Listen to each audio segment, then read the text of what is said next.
The great hall of Aetheris fell silent the moment the doors opened, and every eye turned toward the man who did not belong there.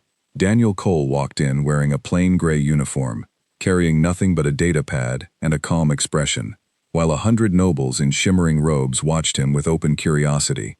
He had traveled 40 light-years to sit in this room, and within 30 seconds of arriving, he already understood that something was wrong. Princess Lyra Vexthalon sat on a raised platform at the far end of the hall, her violet eyes sharp and unblinking, her fingers tapping the armrest of her throne, in a rhythm that suggested boredom rather than interest. She was 19 years old, yet she carried herself with the confidence of someone who had never once been told no. Daniel had been briefed before the meeting. He knew Aetheris was a proud world, one of the last independent systems still negotiating trade terms with Earth instead of simply accepting them. He knew the royal family valued appearances above almost everything else, and he knew that his own appointment as lead negotiator had been a last-minute decision made only hours before departure. What he did not know was that the court had already decided, before he ever stepped off his shuttle, that he was beneath their attention. An usher guided him to a seat near the center of the hall, close enough to the throne that he could hear every word exchanged among the nobles. Lyra leaned toward her advisor, a thin man named Kesh Orinal, and whispered something that made several nearby courtiers laugh softly behind their hands. Daniel did not need to hear the words to understand the tone. He had spent years working in rooms where people underestimated him, and he had learned long ago that reacting only fed the fire. The formal proceedings began with a series of introductions, and when Daniel's name was called, Lyra rose from her throne with a slow, deliberate motion that drew every eye in the hall toward her. She descended the 3 marble steps in front of her seat and walked toward him, her long silver gown trailing behind her like a comet's tail. The room grew quieter with each step she took. "So this is the human they sent us," she said, her voice carrying easily across the hall. "I expected someone with authority. Instead, I find a courier." A ripple of laughter spread through the court. Daniel remained seated, his expression unchanged, though his jaw tightened just slightly. "I am the lead negotiator for the Earth delegation," he said evenly. "I was sent because I understand the terms of this agreement better than anyone else on my team." Lyra tilted her head, studying him the way a scientist might study an insect under glass. "Terms," she repeated, letting the word hang in the air with obvious amusement. "Your species barely understands the concept of interstellar trade, and yet you speak of terms as though you were equals to us. Tell me, Daniel Cole, how many worlds has Earth colonized? How many species look to your leaders for guidance? None. You are a single struggling planet, and you send us a man in a uniform that looks like it was made for cleaning floors." The laughter grew louder this time, echoing off the high ceilings of the hall. Several younger nobles near the front actually stood to get a better look at him, as though he were some kind of exhibit brought in for their entertainment. Daniel felt the heat rise in his chest, but he kept his voice level. "I understand you find this amusing," he said, "but mockery has never once changed the outcome of a negotiation. It only tells me what kind of partner I would be dealing with." Lyra's eyes narrowed slightly at that, the first crack in her performance, though she recovered quickly. She turned to address the court rather than him, spreading her arms as though presenting a piece of theater. "Listen to him. He speaks of partnership as though we need anything his people have to offer. We have resources they cannot dream of, technology they cannot replicate, and a history longer than their entire civilization. And yet they send us a man who cannot even dress properly for an audience with royalty." More laughter. Daniel noticed that not everyone in the hall was laughing. An older woman near the back, dressed in the deep blue robes of a senior minister, watched the exchange with a troubled expression, her arms folded tightly across her chest. A young guard standing near the doors kept his eyes fixed on the floor, clearly uncomfortable. But their discomfort did nothing to slow Lyra down. "Tell me," she continued, circling him now like a predator sizing up prey, "do all humans smell of anxiety, or is that just you? I imagine it must be terrifying, standing before people who could crush your entire fleet with a single command." Daniel said nothing. He simply watched her, his eyes steady, his hands resting calmly on his knees. The silence stretched long enough that it began to feel uncomfortable, and for the first time, a flicker of uncertainty crossed Lyra's face. She had expected him to stammer, to apologize, to shrink under the weight of her words the way so many others had before him. Instead, he simply looked at her, as though he were the one evaluating her rather than the other way around. "Nothing to say?" she asked, an edge of irritation creeping into her voice now. "How disappointing. I was told humans were clever creatures, capable of wit and argument. Perhaps that was an exaggeration." Kesh Orinal, sensing the tension building in the room, stepped forward and cleared his throat. "Your Highness, perhaps we should proceed with the formal agenda. The delegation has traveled a great distance, and there is much to discuss." Lyra waved a dismissive hand without looking at him. "In a moment, Kesh. I am simply trying to understand our guest." She turned back to Daniel, her expression sharpening. "Tell me something, human. What exactly do you bring to this negotiation that we could not simply take for ourselves, if we chose to?" It was a dangerous question, one that bordered on an open threat, and the hall seemed to hold its breath waiting for his answer. Daniel rose slowly from his seat, and for a moment, the movement alone silenced the remaining laughter. He was not a tall man, nor an imposing one, but something in the way he stood commanded attention. "I bring an agreement that benefits both our peoples," he said quietly. "I bring years of careful planning, built on respect rather than assumption, and I bring the patience to sit here and let you say whatever you need to say, because I understand that some people mistake cruelty for strength when they have never had to prove themselves any other way." A collective gasp moved through the hall. Lyra's face flushed, though whether from anger or something closer to embarrassment, it was impossible to say. She opened her mouth to respond, but Daniel was already turning away from her, gathering his datapad from the seat beside him. "I think we can continue this discussion another time," he said, his tone still calm, still measured. "I would rather negotiate with people who are ready to treat this as the serious matter it is." He walked toward the doors without waiting for a response, his pace unhurried, his posture relaxed. The guards at the entrance hesitated, glancing toward the throne for instruction, but Lyra said nothing. She simply stood in the center of the hall, watching him go, her earlier confidence replaced by something she did not recognize in herself. The doors closed behind him with a soft, final sound, and the silence that followed was heavier than anything her mockery had produced.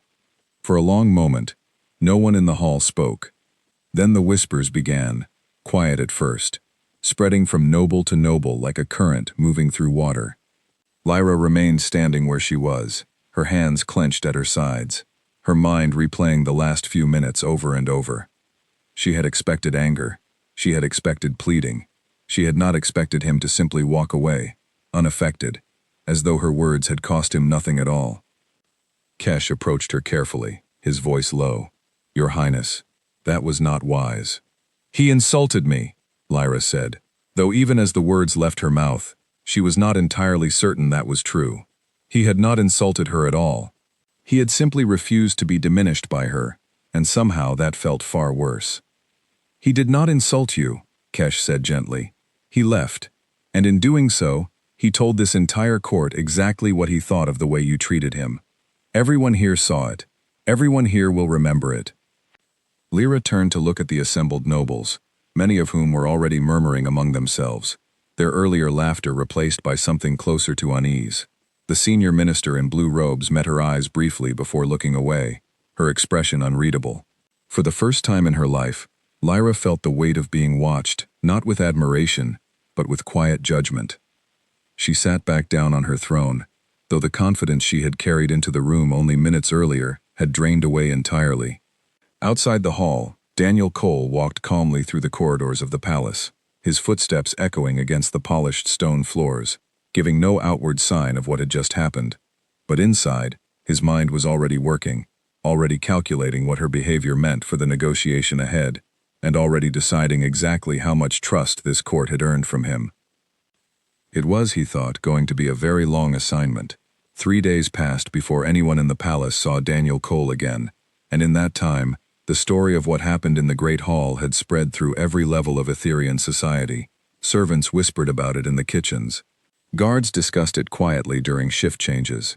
Even the merchants in the lower markets, far removed from royal affairs, had heard some version of the tale, each retelling slightly different from the last, though all of them agreed on one detail. The human had walked out on the princess, and the princess had let him go. Lyra spent those 3 days telling herself it did not matter. She had authority over the negotiations, and if the human delegation wished to sulk in their quarters instead of completing their work, that was their choice, not a failure on her part. She repeated this to herself often, in the mirror while dressing, during meals she barely touched, and in the quiet hours before sleep when her mind refused to settle. Yet no matter how many times she told herself the story, it never quite felt true. On the morning of the 4th day, she summoned Kesh Orenal to her private chambers, a room decorated with pale blue crystal panels that caught the light from Atheris's twin suns and scattered it across the walls in soft, shifting patterns. She stood by the window when he entered, her arms crossed, her posture rigid. "Where is he?" she asked, not bothering to soften the question with a greeting. Kesh understood immediately who she meant. The human negotiator has requested reassignment, away from direct royal proceedings. He is currently working with Minister Pharaoh on trade logistics, several levels below the throne room. Lyra turned from the window, her expression sharp. Reassignment? He cannot simply reassign himself. This negotiation was arranged through the crown. He has not broken any agreement, Your Highness. He is still working on behalf of Earth. He has simply chosen to conduct that work through a different channel, one that does not require him to appear before you directly. Kesh paused, choosing his next words carefully. Given what happened, it is difficult to argue that his request is unreasonable. The words landed harder than Kesh had intended, and Lyra's jaw tightened. You think this is my fault? I think, Kesh said slowly, that a man who was mocked in front of the entire court has decided he would rather not be mocked again. I do not think that requires much explanation. Lyra said nothing for a long moment, staring past him toward the door, as though she could see through the walls to wherever Daniel Cole was working. She had expected, in the days following the incident, that he would eventually approach her again, perhaps with some grievance to air, some demand for an apology she had no intention of giving. His silence had not occurred to her as a possibility. It unsettled her in a way she did not have words for, and the fact that it unsettled her only made her more irritated. Bring him to me, she said finally. Your Highness, I am not certain that would be wise. If you intend to summon him only to continue what happened before, it will only make the situation worse. The other worlds are watching how Atheris treats this delegation. Word travels quickly between systems, and Earth is not without allies who would take note of how their representative was treated here. Lyra's eyes flashed with irritation, though this time it was directed less at Kesh and more at the truth of what he was saying. She had grown up believing that Atheris held all the power in any negotiation, that other worlds needed access to their resources far more than Atheris needed anything in return. It was a belief she had absorbed from her father, from her tutors, from every noble who had ever bowed before her since she was old enough to understand what a bow meant. She had never once considered that her own behavior might carry consequences beyond a moment of embarrassment. Then I will not summon him, she said, forcing her voice into something calmer. I will simply observe how the negotiations proceed, without him in this room. Kesh nodded, though the look on his face suggested he did not fully believe her resolve would hold. He was right not to. Over the following week, Lyra found herself drawn, almost against her will, toward the lower levels of the palace where the trade negotiations were taking place. She told herself each time that she was simply checking on the progress of the discussions, ensuring that Atheris's interests were being properly represented. She did not admit, even to herself, that she was looking for him. The first time she saw him again, it was from a distance, through the glass wall of a meeting room where he sat with Minister Pharaoh and 2 other Etherian officials, reviewing documents spread across a long table. He looked entirely at ease, his sleeves rolled up, his datapad covered in notes, engaged in what appeared to be a genuinely productive conversation. The officials around him were listening closely, nodding at points he made, occasionally laughing at something he said, though the laughter here was warm, nothing like the mockery that had filled the throne room days earlier. Lyra stood outside the glass for longer than she meant to, watching the way he worked, the way he explained something with his hands moving in careful, deliberate gestures, the way Minister Pharaoh leaned forward with genuine interest rather than the practiced boredom so common among the court. It struck her, watching this, that she had never actually seen him do the work he had come here to do. She had only seen him as a target for her own amusement, and in doing so, she had learned nothing about who he actually was. She left before he could notice her watching, but the image stayed with her for the rest of the day. Meanwhile, in the lower halls of the palace, Daniel had settled into a rhythm that suited him far better than the formal proceedings of the throne room. Minister Pharaoh, an older woman with graying hair and a sharp analytical mind, had taken an immediate liking to his direct approach to negotiation. She valued substance over spectacle, and Daniel's proposals, grounded in careful research and genuine understanding of both Earth's needs and Aetheris's concerns, impressed her in ways that Lyra's performance in the throne room never could have. "You handled yourself well," Pharaoh said to him one afternoon, after a particularly productive session on resource allocation. "Most representatives from newer worlds tend to either grovel or bluster when they meet the princess. You did neither." Daniel set down his datapad, considering his response carefully. "I didn't come here to win a popularity contest with the throne. I came here to secure an agreement that benefits both our peoples. If that means working around the formal channels, then that's what I'll do." Pharaoh studied him for a moment, her expression thoughtful. "You should know that walking away from her the way you did was not without risk. There are those in this court who would have seen it as an insult worthy of expelling your entire delegation from the negotiations."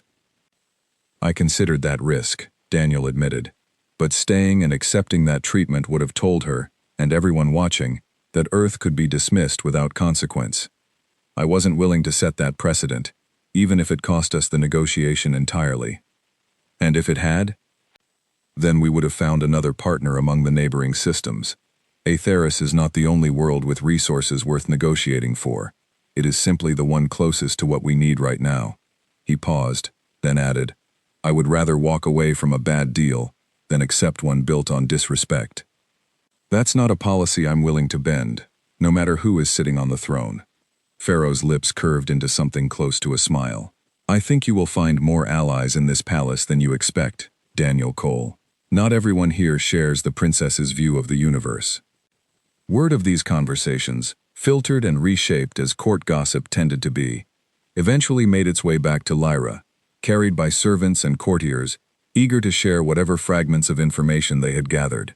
She learned that the human delegation's proposals were, according to Minister Pharaoh, some of the most thorough and fair terms Aetheris had been offered in decades.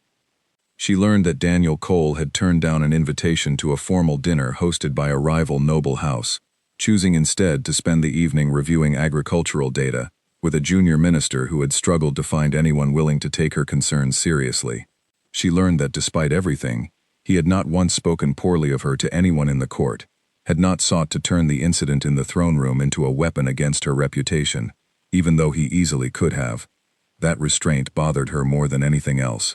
She had spent her entire life surrounded by people who used every advantage available to them, who turned any perceived weakness into an opportunity for their own gain. Daniel Cole had every reason to make her humiliation public knowledge, to use it to strengthen Earth's position in the negotiations, to paint her as unfit for the responsibilities she would one day inherit. Instead, he had simply walked away and gotten to work, treating the incident as though it were beneath his continued attention, rather than a wound to nurse. One evening, nearly 2 weeks after the throne room incident, Lyra found herself standing outside the meeting room again, this time long after the official work hours had ended. Most of the palace had grown quiet, the corridors lit only by the soft glow of crystal lamps embedded in the walls. Through the glass, she could see Daniel still working, alone now, reviewing documents by the light of a single lamp on the table beside him. She stood there for a long time, debating whether to enter, before finally pushing open the door. He looked up at the sound, his expression unreadable, though he did not seem surprised to see her. "Princess," he said, setting down his datapad, "is there something you need?" The formality of his tone struck her more than she expected. There was no warmth in it, no lingering resentment either, simply the careful neutrality of someone speaking to a stranger. It was, she realized, exactly what she deserved, and yet it stung more than any anger could have. "I wanted to see how the negotiations were progressing," she said, though even as she spoke the words, she knew they were not entirely true. "They are progressing well," he said. "Minister Pharaoh has been an excellent partner in this process." I expect we will have a workable framework ready within the month, without my involvement. You are welcome to review the proposals at any time, Your Highness. I have no objection to your participation in the process, provided it remains professional. He held her gaze steadily as he said this, and Lyra understood the implication clearly enough. He was not refusing her. He was simply refusing to be treated the way he had been treated before. She nodded slowly, unsure of what else to say, and for a moment, the room fell into an uncomfortable silence. Then, before she could stop herself, she spoke again. Why did you not tell anyone what I said to you? You could have used it against me, against Aetheris. Daniel considered the question for a long moment before answering.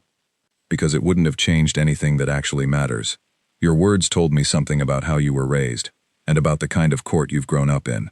But they didn't change what Earth needs from this agreement, and they didn't change what Aetheris needs either. Turning that moment into a weapon would have felt satisfying for about 5 minutes, and then it would have made every future negotiation harder for everyone involved. I'm not interested in trading a moment of satisfaction for years of difficulty. It was, Lyra thought, a strangely mature answer for someone so recently mocked in front of an entire court, and it left her with nothing clever to say in return.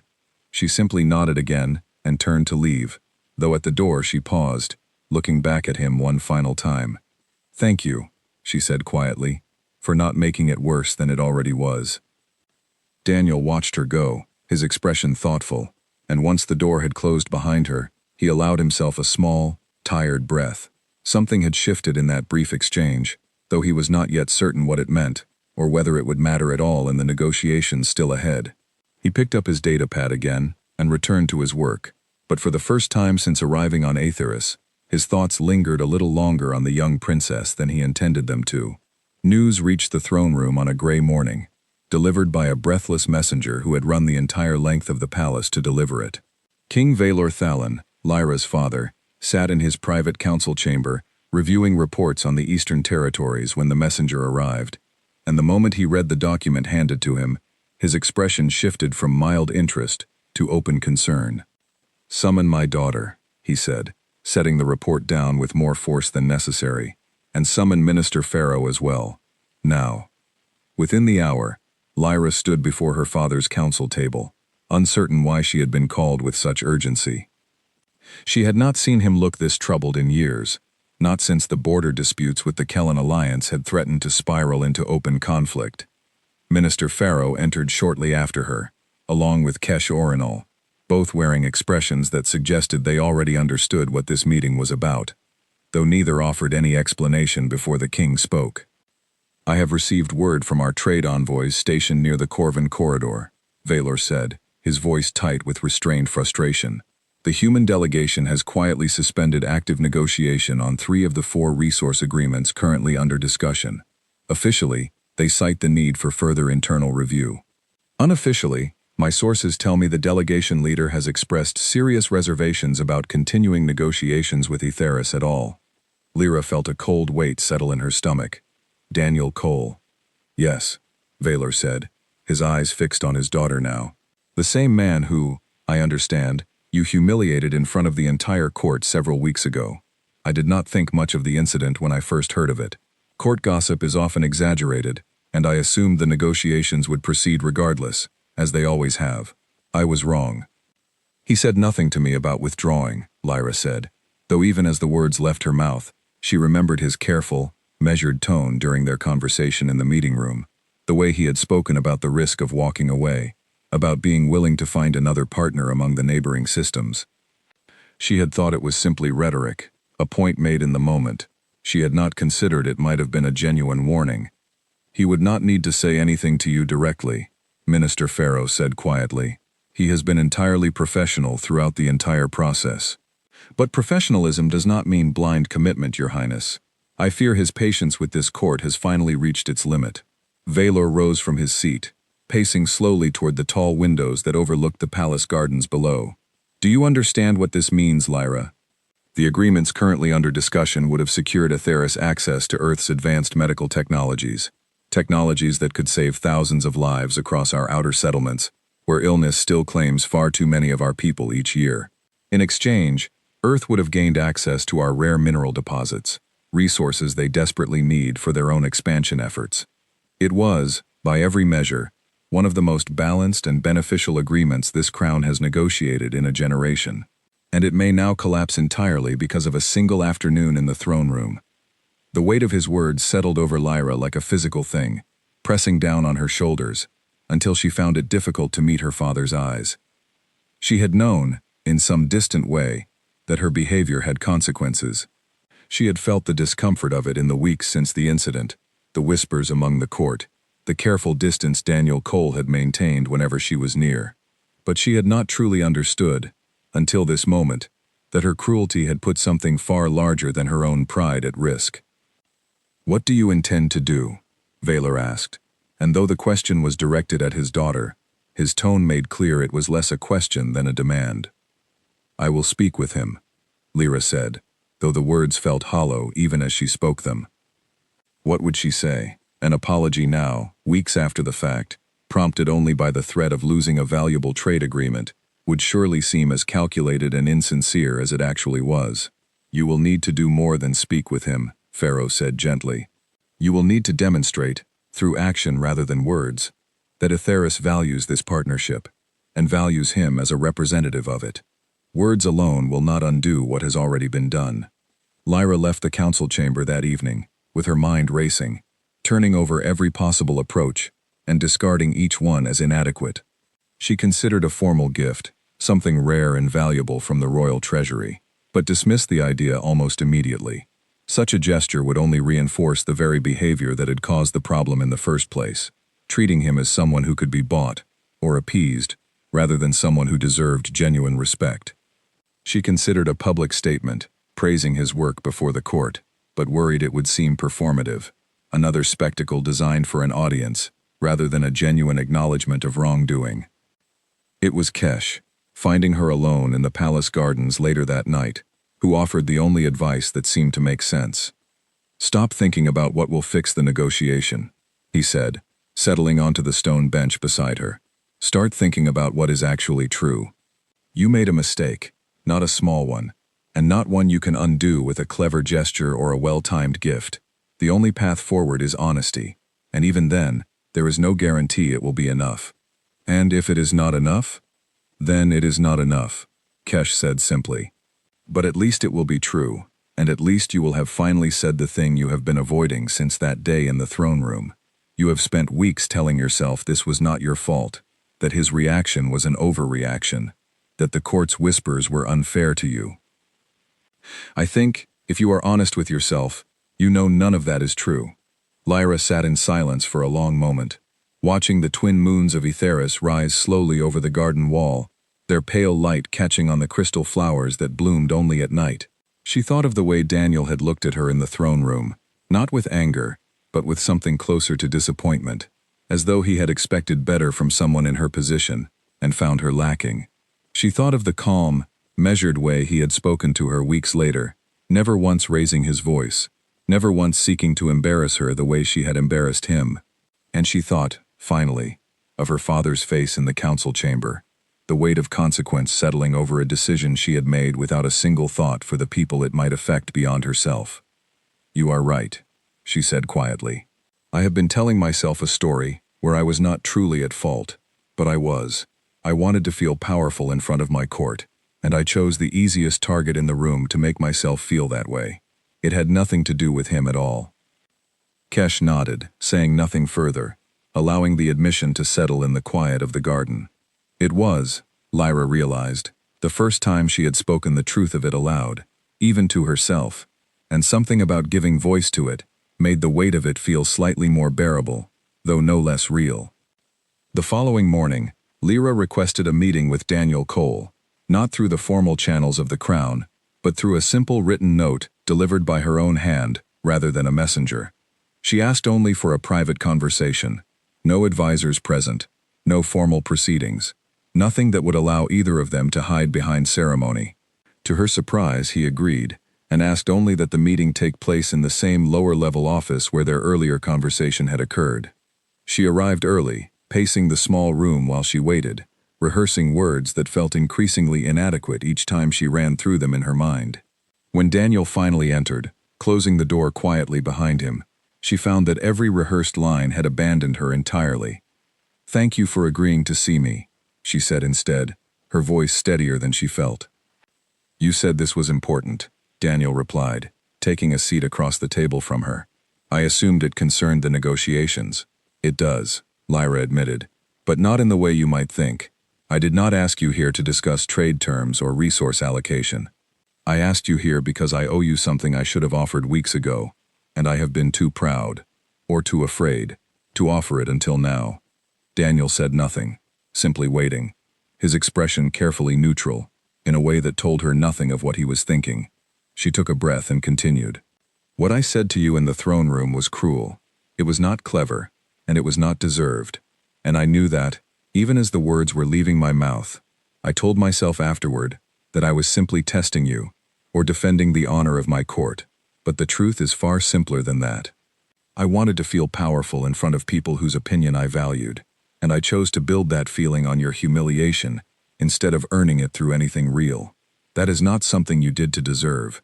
It is something I did because I did not yet understand what it meant to hold real power, and what it costs when that power is used carelessly."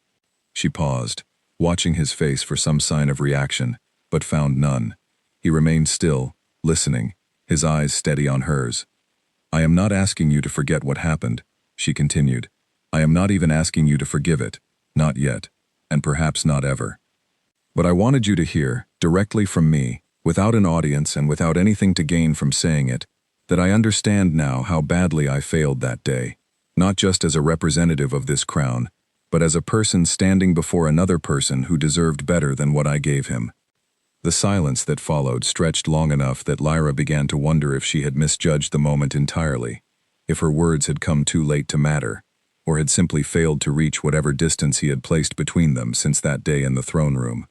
Finally, Daniel spoke, his voice quiet but not unkind. "I appreciate you saying that," he said, "more than you might realize. I have spent most of my career working with people who never once acknowledge when they have caused harm, who treat every mistake as something to be managed rather than owned. What you just said is rare, even among people who have far less power than you do." "But," Lyra said, sensing the word hanging unspoken between them. "But," Daniel agreed, "an apology does not undo the fact that I stood in front of an entire court and was told, by the person who will one day rule this world, that I was beneath consideration, simply because of where I was born. That is not something I can simply set aside because you have decided, weeks later and after learning it might cost you a valuable agreement, that it was wrong." The words landed exactly as hard as Lyra had feared they might, and she felt her carefully rehearsed composure begin to slip. "You think this is only about the agreement?" "I think," Daniel said carefully, "that I do not know what this is about, and that is the problem. If you had come to me the day after it happened, before you knew anything about the risk to the negotiations, I would have believed this apology without question. Now I find myself wondering how much of what you are saying is genuine, and how much of it is simply damage control for a crown that cannot afford to lose access to Earth's medical technology." Lyra opened her mouth to argue, then closed it again, forcing herself to sit with the accusation, rather than deflect it immediately. It was, she realized, a fair question, one she had asked herself in different words during her sleepless hours the night before. She could not prove her sincerity to him through words alone. Not after weeks of silence, that had only broken once, the stakes became clear to her father. "I understand why you would think that," she said finally. "And I cannot prove otherwise to you today, no matter what I say. All I can offer is this. I am not asking you to trust my words. I am asking you to watch what I do from this point forward, and to judge me by that instead. If I am only sorry because of what it might cost me, that will become obvious soon enough. And if I am sorry because I understand, finally, what it means to hurt someone simply because I could, then that will become obvious too, in time." Daniel studied her for a long moment, something shifting behind his eyes that she could not quite name. "That is a fair offer," he said eventually. "I cannot promise you it will change anything about how the negotiations proceed. That decision does not rest with me alone, and there are people back on Earth who will want a full account of what happened here before they commit to anything further. But I will tell you this. I do not think you are a cruel person by nature, Lyra. I think you are a young woman who has never once been told that her actions have consequences beyond her own comfort, and today, for the first time, someone finally told you that they do. The use of her name, without title, without the formal distance he had maintained since the incident, struck her more deeply than she expected it to. She nodded, unable to trust her voice for a moment, and simply sat with the quiet understanding that whatever came next would depend entirely on choices still ahead of her. Choices that would matter far more than any words spoken in this small, quiet room. The weeks that followed tested Lyra in ways she had never experienced before, and for the first time in her 19 years, she found herself doing something she had rarely been asked to do throughout her sheltered life inside the palace walls: working. Not the ceremonial duties she had performed since childhood, the ribbon cuttings, and formal greetings, and staged appearances, designed to remind the public that their future queen was present and engaged. Real work, the kind that required patience, humility, and a willingness to be wrong in front of people who had every reason to doubt her. She began by asking Minister Pharaoh if she could join the trade negotiations, not as a figurehead observing from a distance, but as an active participant learning the actual substance of the agreements under discussion. Pharaoh agreed, though with visible caution, and for the first several sessions, Lyra said almost nothing, simply listening to the careful back and forth between Daniel and the various Etherian officials, trying to understand the complexities she had never bothered to learn before. It was humbling in a way she had not anticipated. She realized quickly how little she actually understood about her own world's economy, about the struggles faced by the outer settlements that Pharaoh had mentioned in the council chamber, about the delicate balance required to negotiate fairly with a species whose technology and culture differed so significantly from her own. She had grown up believing that ruling meant commanding, that authority was simply a matter of being obeyed. She began to understand, slowly, that authority without understanding was worth very little at all. Daniel noticed her presence in these sessions, of course, though he made no particular comment on it beyond a brief nod of acknowledgement when she entered the room each day. He treated her with the same careful professionalism he extended to every other Etherian official, neither warmer nor colder than the situation required, and Lyra found herself grateful for that consistency, even as some small part of her wished for something more. One afternoon, several weeks into her attendance, a disagreement arose over the allocation of a particular mineral deposit located near one of the outer settlements, a region that had struggled for years with limited access to clean water and reliable medical care. The Etherian officials present argued for a larger share of Earth's medical technology in exchange for the deposit, citing the settlement's ongoing struggles as justification. Daniel, reviewing the data carefully, pointed out a flaw in their reasoning that no one else in the room had noticed. The settlement's water crisis isn't caused by a lack of medical technology, he said, spreading a series of charts across the table. It's caused by outdated infrastructure that hasn't been maintained in over a decade. You could give them the most advanced medical technology in the galaxy, and it wouldn't fix contaminated water sources. What they actually need is investment in infrastructure repair, not additional medical resources they may not even have the clean water to properly utilize. The Etherian officials exchanged uncertain glances, none of them quite willing to concede the point, though none able to argue against the data either. Lyra, who had spent the previous weeks reviewing exactly this kind of settlement data on her own time, found herself speaking before she had fully decided to. "He's right," she said, and every head in the room turned toward her, including Daniel's. "I visited the eastern settlements myself 2 years ago, before any of this negotiation began. The wells there are decades old, built during my grandfather's reign, and they were never properly maintained afterward, because the Crown prioritized visible projects over necessary ones. Medical technology would help, certainly, but it would not solve the actual problem those people face every single day." It was the first time she had spoken with real conviction in these meetings, drawing not on abstract policy, but on something she had witnessed with her own eyes, and the room seemed to shift slightly in response. Pharaoh looked at her with something close to surprise, and even the more skeptical officials present seemed to reconsider their position. "Then perhaps," Daniel said carefully, watching Lyra with an expression she could not quite read, "we should restructure this portion of the agreement. Earth can offer engineering support and infrastructure resources instead of additional medical technology in this specific case, freeing up the medical allocation for other settlements that might need it more urgently. The proposal, built collaboratively, rather than handed down from either side, moved forward, with far less resistance than any of the previous negotiations had faced. It was a small moment, easily overlooked amid the larger complexities of the overall agreement, but it marked something significant nonetheless. The first time Lyra and Daniel had worked together toward a shared solution, rather than standing on opposite sides of a conflict born from her own cruelty weeks earlier. After the meeting concluded, and the other officials filed out of the room, Daniel lingered behind, organizing his notes with unhurried care. Lyra found herself lingering as well, uncertain why she felt reluctant to leave. "That was useful information," Daniel said eventually, not looking up from his datapad. "About the settlements. I hadn't seen first-hand accounts in any of the official reports." "The official reports tend to focus on statistics rather than people," Lyra said. "I did not fully understand that until I saw the settlements myself.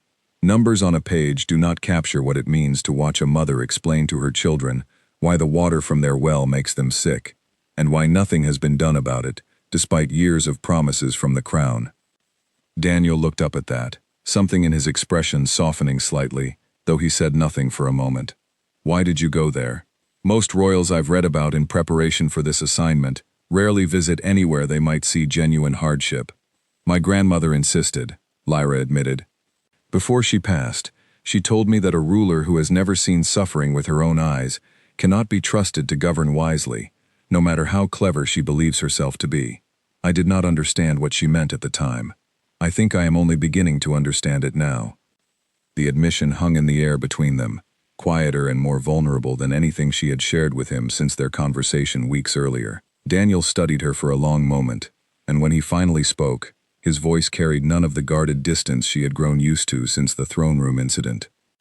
"I think," he said slowly, "that you are trying, in ways that go beyond simply managing the fallout of what happened. I noticed it in these sessions, the questions you have been asking, the time you have clearly spent studying material that no one required you to study. That matters to me, more than any formal apology could." Lyra felt something loosen in her chest at those words, a tension she had been carrying since that first meeting in this same room weeks earlier. "Does that mean the negotiations will continue as planned?" "It means I will recommend that they continue," Daniel said. "The final decision does not rest with me alone, as I told you before, but I believe, based on what I have seen these past weeks, that Aetherus under your future leadership might genuinely be a partner worth investing in, rather than simply a resource to be extracted from carefully and cautiously." It was, Lyra realized, the closest thing to genuine praise he had offered her since they met, and she found herself unexpectedly moved by it, more than any of the ceremonial compliments she received regularly from courtiers eager to flatter her position. She thanked him quietly, and this time, when she left the room, it was with a lightness she had not felt in weeks. But the path forward was not without further difficulty. Word of Lyra's growing involvement in the negotiations, and her visible deference to Daniel's judgment during several key discussions, did not sit well with certain factions within the court, particularly among older nobles who viewed any accommodation toward Earth as a sign of weakness unbecoming of Etherian royalty. Chief among these critics was Duke Renwick Ashgrove, a distant cousin of the king, and a man who had long argued that Aetherus should pursue independence from all outside trade agreements entirely, relying instead on the world's own resources, no matter the cost to its struggling settlements. Renwick requested an audience with the king shortly after the infrastructure agreement was finalized, and Lyra, informed of the meeting by Kesh, insisted on being present, despite her father's initial reluctance. "Your Majesty," Renwick began, his tone respectful but firm, "I understand the appeal of these new agreements, but I must express my concern regarding the princess's evident deference to this human negotiator. She has begun to treat his judgment as though it carries more weight than her own counsel, and I fear this pattern will only deepen as the negotiations continue. Aetherus cannot afford a future queen who bends so easily to outside influence." "I have not bent to his influence," Lyra said before her father could respond, drawing Renwick's sharp attention toward her. "I have listened to reasoned arguments and adjusted my position when the evidence supported doing so. That is not weakness, Duke Ashgrove." That is precisely what my grandmother spent years trying to teach me a good ruler must be capable of doing.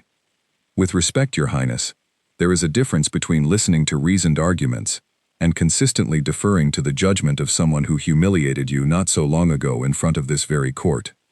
Some might wonder whether your current cooperation stems from genuine conviction or from something closer to guilt-seeking absolution. The accusation stung precisely because it echoed doubts Lyra had already voiced to herself during her sleepless nights, and she felt her father's eyes on her, waiting to see how she would respond. She took a steadying breath before answering. You are entitled to your suspicions, Duke Ashgrove, but I would ask you to consider this. The infrastructure agreement we reached last week will bring clean water to over 12,000 people in the eastern settlements within the year, people who have waited over a decade for a solution this crown repeatedly promised and repeatedly failed to deliver. Whether my motivations for supporting that agreement stem from guilt, conviction, or simple recognition of good policy, the outcome remains the same. 12,000 people will have clean water who did not have it before. If that is the price of what you call weakness, I am prepared to pay it many times over. The council chamber fell silent following her response, and even Renwick, though clearly unsatisfied, offered no immediate rebuttal. King Valor studied his daughter for a long moment, something like reassessment visible in his expression, before finally speaking. The negotiations will continue as they have been, he said, and I would remind this council that questioning the princess's judgment on matters where she has demonstrably improved outcomes for our people serves no purpose beyond satisfying old grudges against change itself. He turned toward Renwick with a pointed look. This meeting is concluded. As the council dispersed, Lyra found herself trembling slightly, adrenaline from the confrontation still coursing through her system, though beneath it she felt something new settling in its place. A quiet, hard-won confidence that had nothing to do with the authority granted by her birth, and everything to do with the choices she had made since that difficult conversation in the small lower-level office weeks earlier. The day of the final signing arrived beneath clear skies, both of Etheris's suns hanging bright over the palace, as delegates from Earth and representatives of the Crown gathered once more in the Great Hall, where the entire ordeal had begun months earlier. The room looked much as it had that first day, filled with nobles in shimmering robes, guards standing at careful attention along the walls, the same raised platform where Lyra's throne sat waiting for her arrival. But the atmosphere carried none of the casual cruelty that had defined that earlier gathering. Instead, there was a sense of genuine anticipation, the culmination of months of difficult, careful work finally reaching its conclusion. Daniel Cole stood near the center of the hall, dressed in the same simple uniform he had worn on his first day, though he carried himself now with the quiet confidence of a man who had earned genuine respect, rather than simply enduring dismissal. Around him, several of his Earth colleagues waited, along with Minister Pharaoh and a handful of other Etherian officials who had worked closely with him throughout the negotiation process. The final agreement, spread across a formal document on a table near the throne, represented months of careful compromise, infrastructure support for struggling settlements, medical technology sharing calibrated to actual need rather than assumption, fair access to mineral resources balanced against genuine benefit for both worlds. When Lyra entered the hall, the room fell quiet in a way that echoed the silence of that first difficult day, though the quality of the silence had transformed entirely. Where once the court had watched with anticipation for entertainment at another's expense, they now watched with something closer to respect, aware that whatever unfolded in the coming minutes would shape Etheris's relationship with Earth for generations to come. She walked toward the center of the hall, not with the deliberate performance she had once used to intimidate, but with the measured steadiness of someone who had spent months learning what genuine authority required. She stopped before Daniel, and for a moment, the memory of their first encounter seemed to hang in the air between them, unspoken but present, a reminder of how far this moment had traveled to arrive here. Before we finalize this agreement, Lyra said, turning to address the assembled court rather than Daniel alone, I want to say something that should have been said months ago, in this very room, before an audience that deserves to hear it, as clearly as they heard my earlier failures. A ripple of surprise moved through the nobles, several exchanging uncertain glances, uncertain what to expect from a princess they had watched transform so visibly over recent months. When Daniel Cole first arrived at this court, I mocked him in front of all of you, she continued, her voice steady despite the vulnerability of the admission. I insulted his people, his purpose, and his character, not because he had done anything to deserve it, but because I wanted to feel powerful in front of people whose approval I valued more than I should have. It was cruel, and it was unnecessary, and it very nearly cost Atheris an agreement that will now bring clean water, medical care, and genuine opportunity to thousands of our people who have waited far too long for exactly that kind of help. She paused, letting the silence settle before continuing.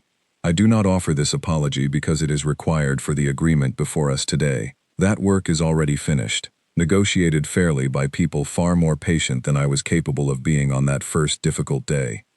I offer it because this court deserves to understand that the leadership I hope to provide in the years ahead will not be built on the kind of cruelty I displayed that day, but on the lessons I have been fortunate enough to learn since.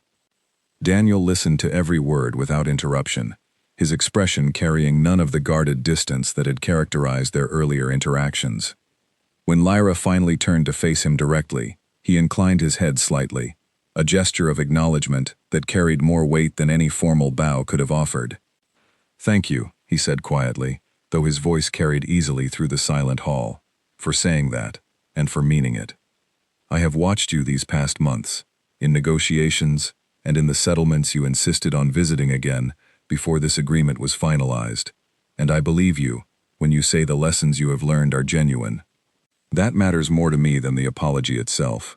He turned then to address the assembled court, his voice carrying the same calm authority it had held on that first difficult day, though now aimed toward something far more hopeful than confrontation. "When I arrived on Atheris months ago, I was uncertain whether this world was ready for genuine partnership with Earth, or whether it remained too attached to old assumptions about power and hierarchy to build something lasting between our peoples. I am no longer uncertain. The agreement before us today exists because people on both sides were willing to set aside pride, examine their own failures honestly, and build something better than what either of us started with." He extended his hand toward Lyra, and she took it without hesitation, the formal gesture sealing months of difficult, careful work into something concrete and lasting. The court erupted into applause, genuine this time, rather than the performative laughter that had marked their first meeting, and even Duke Ashgrove, standing near the back of the hall, offered a measured nod of grudging respect. In the weeks that followed the signing, the changes brought by the agreement became visible with remarkable speed. Engineering teams from Earth arrived at the eastern settlements within days, beginning the long process of repairing infrastructure that had been neglected for decades. Medical shipments reached outlying communities that had previously struggled to access even basic care, and reports of improved health outcomes began reaching the palace within the first month alone. Lyra visited these settlements personally, no longer as a distant royal offering ceremonial appearances, but as someone genuinely invested in understanding whether the promises made in the Great Hall were being fulfilled in practice. Daniel remained on Atheris for several additional months, overseeing the initial implementation of the agreement and ensuring that the careful balance negotiated between the two worlds held steady as both sides adjusted to their new partnership. During this time, he and Lyra developed something that neither of them had quite anticipated when their story began. Not simply professional respect, but a genuine friendship built on the honest, difficult foundation of acknowledged mistakes and earned trust. On the evening before Daniel's departure back to Earth, Lyra found him once more in the same small lower-level office where so much of their story had unfolded, packing away the last of his documents and equipment for the long journey home. She stood in the doorway for a moment before entering, struck by how different this parting felt from the tension of their first meetings. "I wanted to thank you properly," she said, "before you leave. Not just for the agreement, though that matters more than I can easily express, but for not giving up on this court, or on me, when you had every reason to walk away entirely." Daniel looked up from his packing, a small, genuine smile crossing his face, the first she had seen from him since arriving on Atheris months earlier. "I almost did walk away, that first day. I want you to know that. If Minister Pharaoh hadn't shown me that there were people in this court willing to build something genuine, despite how badly that first meeting went, I don't know that I would have stayed to see any of this through." "Then I am grateful for Minister Pharaoh as well," Lara said, and for whatever patience allowed you to give this court, and me, the chance to prove we were capable of better. You did more than prove it, Daniel said. You changed it. I've negotiated with a dozen worlds throughout my career, and I have never seen someone transform their entire approach to leadership as thoroughly as you have these past months. Whatever kind of queen you become, I suspect the people of Atheris are fortunate to have you learning these lessons now, while there is still time to shape what kind of ruler you will be. The words carried a weight that settled warmly in Lyra's chest, and for a moment, neither of them spoke, simply standing in the quiet office where their difficult, transformative story had unfolded across so many careful conversations. Finally, Lyra extended her hand, and Daniel took it, the gesture carrying none of the formal distance of their first exchange in the Great Hall, but instead, the easy familiarity of two people who had genuinely come to understand and respect one another. "Safe travels, Daniel Cole," she said. "I hope Atheris will see you again someday, under circumstances that require far less difficult lessons than the ones that brought you here the first time." "I hope so too," he said, "though I suspect whatever brings me back, this court, and its future queen, will be more than ready for it." He departed the following morning, his shuttle rising slowly into the pale sky above the palace, watched not only by Lyra, but by many of the officials and settlement representatives whose lives had been genuinely changed by the agreement he had helped build. The story of what happened in that great hall months earlier, the mockery, the silent departure, and the long, difficult path toward genuine reconciliation, had already become something of a legend throughout the palace, retold not as a tale of royal cruelty, but as a story of transformation, proof that even the most privileged among them could learn, change, and ultimately grow into someone worthy of the responsibility they had been born to carry. Years later, when Lyra Vexthalon ascended to the throne of Atheris following her father's peaceful retirement, historians would point to those difficult early months, and to the quiet, principled human who had refused to accept cruelty without consequence, as the true beginning of her reign, long before the crown itself had ever touched her head. It was not the power of her birth that had shaped the queen she became, but the humility she had been forced to learn, in a small, unremarkable office, far below the grandeur of the throne room, from someone who had simply walked away, rather than accept disrespect, and in doing so, had taught an entire court something no amount of royal privilege ever could.